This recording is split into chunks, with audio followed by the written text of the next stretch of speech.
Med bransch avses inom vilket område ditt företag verkar. Exempel på olika branscher är byggbranschen, IT-branschen, restaurangbranschen och så vidare. Hur ska du kunna bestämma vilken bransch som passar just dig?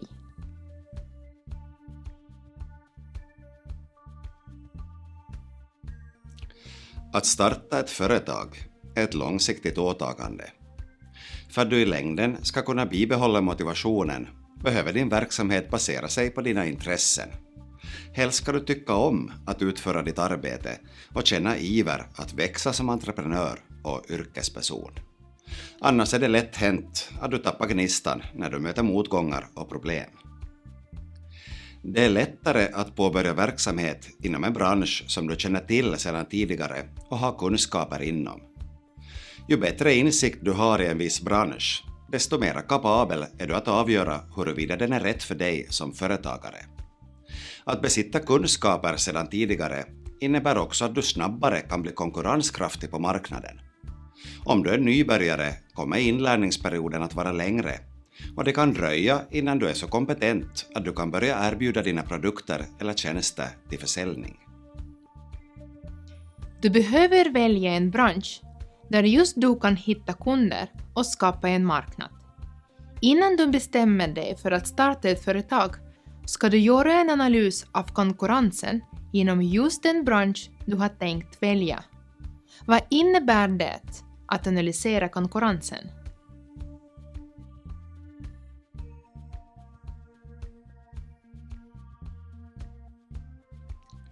Om det redan finns många företag inom samma bransch blir det svårare för dig att hitta kunder.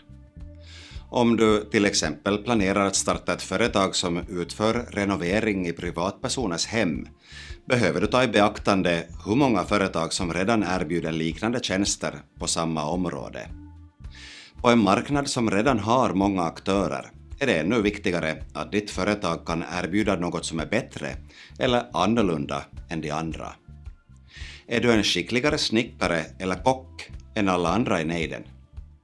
Dina personliga egenskaper är självfallet avgörande för din framgång, men det tar ändå en tid innan du har hunnit bygga upp ditt eget goda rykte. Inom många branscher är det just ett företags erfarenhet och goda rykte som lockar kunder. Eftersom du till en början är okänd på marknaden kan inkomsterna inledningsvis bli små. Det allra bästa är att göra en marknadsundersökning, alltså att mäta intresset bland folk som hör till din målgrupp. Du kan fråga runt via sociala medier eller begära att få besöka evenemang där din målgrupp samlas. Det kan till exempel vara en skola, en pensionärsförening eller en sportklubb. Genom att tala med folk på förhand får du en uppfattning om behovet av ditt företag och dessutom får du nyttig respons. Om inte annat ska du åtminstone diskutera din idé med dina bekanta och be om kritiska synpunkter. Förutom att du analyserar dina personliga kunskaper ska du också fundera på hur ditt företag ska kunna skilja sig ur mängden och hitta en kundkrets. Hur bär man sig åt för att öka sin konkurrenskraft?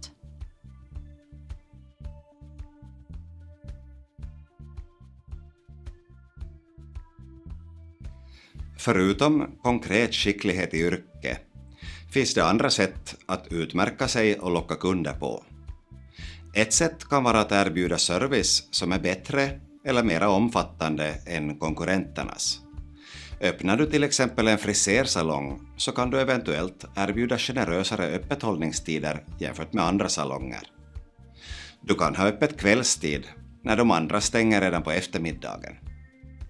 Om du till exempel erbjuder tjänster inom data, kanske de andra företagen har en betjäningspunkt i stan, medan du erbjuder hembesök.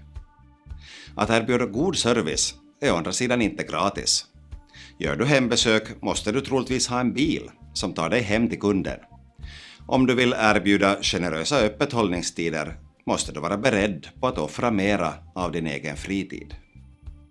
Ett tydligt sätt att särskilja sig från konkurrenterna är att vara billigare. Många kunder lockas av ett förmånligt pris och rabattpriser kan därför göra att du får igång verksamheten.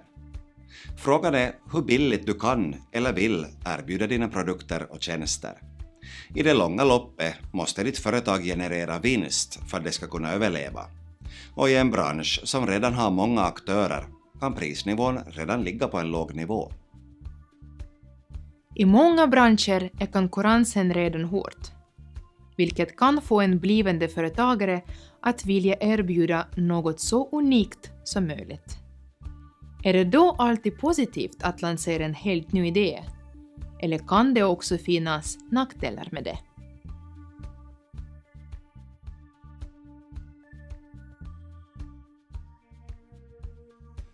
Om du själv kommer på en helt ny idé eller lanserar din egen uppfinning har du fördelen av att åtminstone inledningsvis vara den första på marknaden.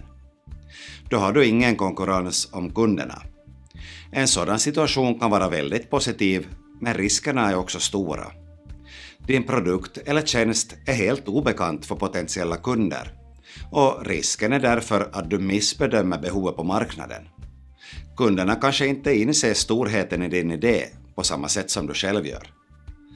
Dessutom kräver en helt ny idé kraftig marknadsföring för att konsumenter överhuvudtaget ska få kännedom om den och våga prova på en för dem helt obekant produkt eller tjänst.